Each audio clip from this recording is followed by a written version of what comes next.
Pukning wakhagi anaba leiraba miyuising hantana yengbibagi mahut akhang ahi tanaduna hanagi punsida hanjin hannaba ningthina layeng bigatabani haina mental health activities Dr. R.K. Lenin fungurukle wafam ase All Manipur Working Journalists Union amjuna wangkai ningtem purkhi mapalda leiba share and care sekka khusamnaraga World Suicide Prevention Day 2024 ka mari leidana Major Khulda leiba Manipur Press Club ta pangthokpa media interaction program amata mahakna fungdokibane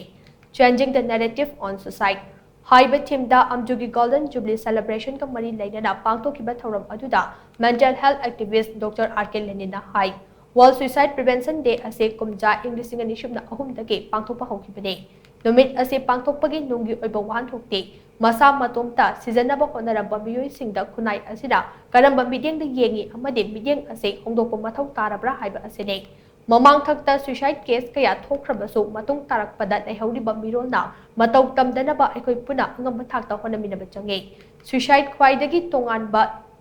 tauganba chahi matang ase chahi taraga manga dagi kunthra faupane general population da suicide taubagi chang chada ani hengatpada mahairoi suicide taubagi chang chada mari hengale angang singna suicide taubagi maram ase academic pressure na ayama hoi social scientist singe research matung ina second nifu khudinge Miyoi kun suicide attempt tawbagi manungda miyoi amadi suicide na maram oiraga leikide aduga miyoi taraga mapana masa matomta sijabang ngamdana lehoge asigumba suicide ta sihawdaba miyoi sing asisu khunai asidage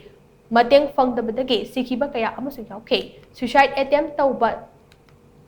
chairakpa pifam thokte haina legana kumja English ngani shubna taraga tareta Mental Health Care Act pass tawke suicide attempt tawba ase fataba thabak tawba Jairak pigadaba amani haina lawraidabane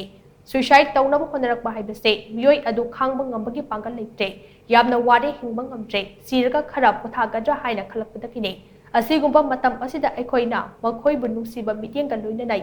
laying biraga makhoibu mayam marakta tinhannaba honasi haina mangna makha chakhe सरकार ने एक पास तौदना एकोई decriminalization of suicide suicide attempt tawbase masi dambi bigadaba ataba thawak tawba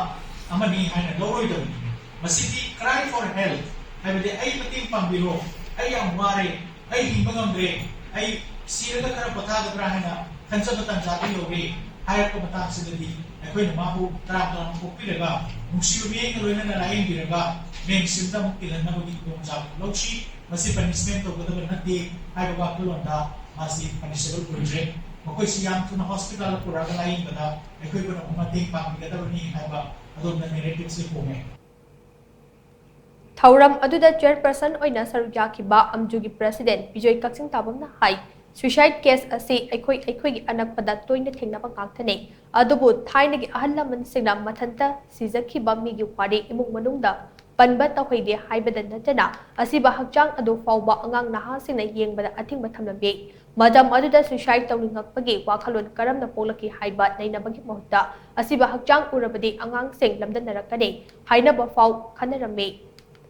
Wakhalon ase hauzik se miyoi kharagi wakhaldasu adumak leide masibak yamna lanba amane miyoi amana suicide tawningbagi wakhal lakribase karigino haiba chap chana khana leinaba ama change malemgi chawkhat lamjal asida miyoi khudingmakta makhal khudingmaki pressure ka hena lei karigumba puning wakhalda ka hena awaban leirabade isa ithanda khangjin laga leibagi mahutta akhang ahitana biu haina mahangna phongdokhe